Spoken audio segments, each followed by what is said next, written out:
Wapo baadhi ya wanadamu ambao hawapati mafanikio katika maisha yao kwa sababu ni wavivu. Wapo binadamu ambao ni wachapakazi, pengine wanafanya kazi kuliko wewe, lakini kila wanapojitahidi kujikomboa katika vifungo vya kimaskini, bado wanaendelea kurudi nyuma badala ya kusonga mbele katika hatua za mafanikio. Hawa ni binadamu ambao wakati mwingine wanashindwa kufanikiwa kwa sababu wamewekwa katika vifungo vya kishirikina bila wao wenyewe kujua. Unapowekwa kwenye kifungo cha kichawi, utaandamwa na umaskini hata ukifanya nini mpaka pale utakapojikomboa kwanza, na hapo ndipo utakapoanza kuyasogelea mafanikio kama binadamu wengine. Kuna vifungo vya jua ambapo washirikina hutumia nuru ya jua kuwaweka baadhi ya watu katika vifungo, kwa sababu jua limeangaza katika sehemu nyingi za huu ulimwengu, na shughuli nyingi tunazifanya katika uso wa dunia ambao unaguswa na mwanga wa jua. Hivyo hautaweza kufanikiwa ikiwa shughuli zako utazifanya katika maeneo yenye mwanga wa jua. Na kama unavyojua, shughuli zetu nyingi tunazifanya katika maeneo ambayo yanafikiwa na mwanga wa jua. Hivyo kama umewekwa kwenye kifungo cha kichawi kwa kutumia mwanga wa jua, hautaweza kufanikiwa mpaka siku yako ya mwisho. Mara nyingi washirikina wanapotaka kukuweka kwenye kifungo cha kichawi kwa kutumia mwanga wa jua, wanaweza kutumia jina lako, picha yako, ama kitu chochote kutoka katika mwili wako. Inawezekana nguo yako, ama nywele zako, ama kucha zako. Watakapochukua kitu hicho, watakwenda kufanya maagano huku wakitamka maneno yafuatayo. Kwanza watalitaja jina lako na kisha watasema, ikiwa mtu huyu anaweza kufanya shughuli sehemu ambako hakuna mwanga wa jua, basi atafanikiwa. Lakini fulani bini fulani, ikiwa atakanyaga sehemu yoyote ambayo inafikiwa na mwanga wa jua na shughuli zake atazifanyia huko, basi kifungo hiki kitaendelea kufanya kazi katika maisha yake mpaka mwisho wa maisha yake.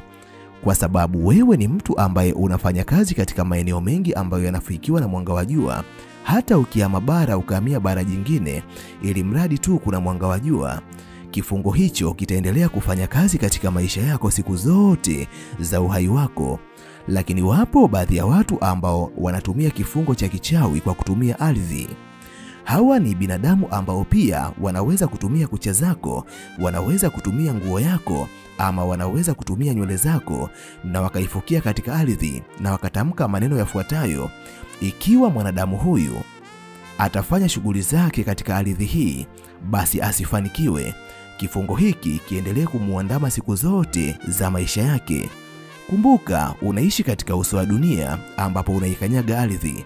Hakuna shughuli ambayo unaweza kuifanya ukiwa uko nje ya ardhi. Hivyo haijalishi utaenda katika nchi gani ama utaenda katika bara gani, ili mradi unakanyaga ardhi, kifungo hicho kitaendelea kukuandama katika kipindi chote cha maisha yako.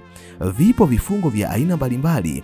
Hizo ni aina mbili tu za vifungo ambavyo washirikina wanaweza kuzitumia na kukuweka katika vifungo hivyo, na ukajikuta unaandamwa na umaskini siku zote za maisha yako. Je, utajuaje kama wewe ni mwanadamu ambaye umewekwa kwenye kifungo cha kichawi?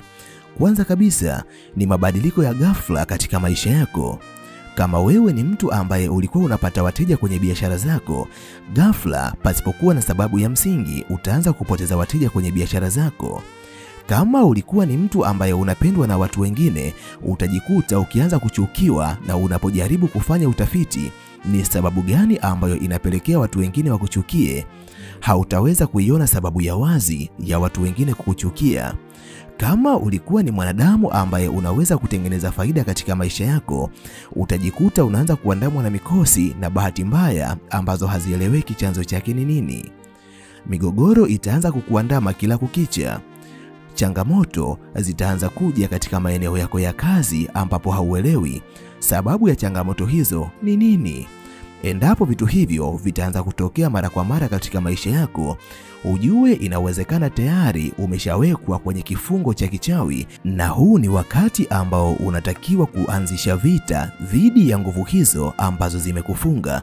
Kwani usipofanya maamuzi, amini usiamini, huenda ukaendelea kubaki maskini ama utaendelea kubaki katika kifungo ambacho kinakuandama siku zote za maisha yako. Na hizi ni njia ambazo unatakiwa kuzifuata endapo utabaini umewekwa katika kifungo cha kichawi bila wewe mwenyewe kujua. Njia ya kwanza ni kutumia chumvi ya mawe ama chumvi ya baharini katika kujitakasa. Utakaso ni miongoni mwa vitu ambavyo vinaweza kuondoa vifungo, laana na mikosi ambayo inayaandama maisha yako. Ni kwa namna gani unavyotakiwa kutumia chumvi? Chumvi unaweza kuitumia katika namna mbalimbali. Kwanza kabisa, chumvi unaweza ukaiweka katika pande za nyumba yako. Yaani kama nyumba yako ina pande 4, basi weka kila pande chumvi ya mawe. Au unaweza ukaweka katika kila kona ya nyumba yako. Yaani kama nyumba yako ina vyumba kadhaa, katika kila kona ya nyumba yako unaweza ukaweka chumvi. Hiyo ni namna mojawapo ya kuzuia nguvu mbaya au vifungo visiendelee kufanya kazi katika ardhi ya nyumba yako. Lakini jambo la pili ambalo unatakiwa kulifanya kwa kutumia chumvi, hakikisha unaandaa maji yako safi, na maji ambayo unakwenda kuyatumia hakikisha ni masafi yasiyokuwa na sabuni ndani yake.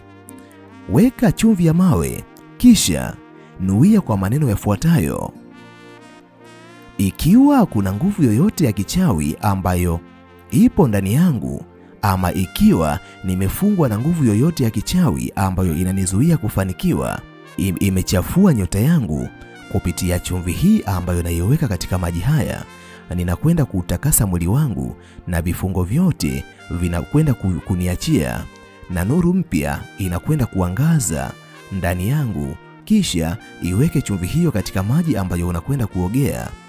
Utakapokwenda kuoga kwa maji hayo yana mamlaka ya kwenda kuvunja vifungo vyote vya kichawi ambavyo vinakuandama. Lakini jambo jingine, unaweza kutumia chumvi ya mawe ukaweka katika glasi ya maji ambayo ni transparent, yani glasi ambayo inapitisha mwanga. Kisha tamka maneno haya: ikiwa kuna nguvu yoyote ya kichawi ambayo ipo ndani yangu, ama kuna ushirikina wowote ambao nimewahi kutupiwa aidha kwa jina langu ama kulishwa, basi kupitia chumvi hii ambayo nimeiweka katika maji haya safi, ninakwenda kuvunja nguvu zote za kichawi ambazo zimeyafunga maisha yangu. Ninaomba na kushukuru katika jina la Yesu. Na kama wewe ni mtu wa imani nyingine, unaweza kutumia imani yako kuyaombea maji hayo, kisha kunywa maji hayo. Kumbuka, maji yatakwenda kugusa kila sehemu ya mwili wako, na baada ya hapo utakwenda kuwa huru. Lakini njia nyingine ambayo unaweza kuifanya ni kufanya ibada kwa Mwenyezi Mungu. Unaweza kufanya mfungo wa kujikomboa dhidi ya mnyororo wa kichawi ambao unakuzuia katika maisha yako. Utakapoweza kufanya mfungo huku ukimuomba Mwenyezi Mungu kwa roho na kweli, amini usiamini, Mwenyezi Mungu atakwenda kukuondosha katika kifungo ambacho umewekwa na washirikina, kwani yeye hawezi kushindwa. Mimi kwa leo ninaomba niishie hapa, na ninahitimisha nikiamini kuna jambo kubwa ambalo umejifunza kupitia video hii. Nikutakie wakati mwema, na nimalize kwa kusema ninawapenda sana sana zaidi ya sana. Asante, bye. Tukutane tena katika video ijayo.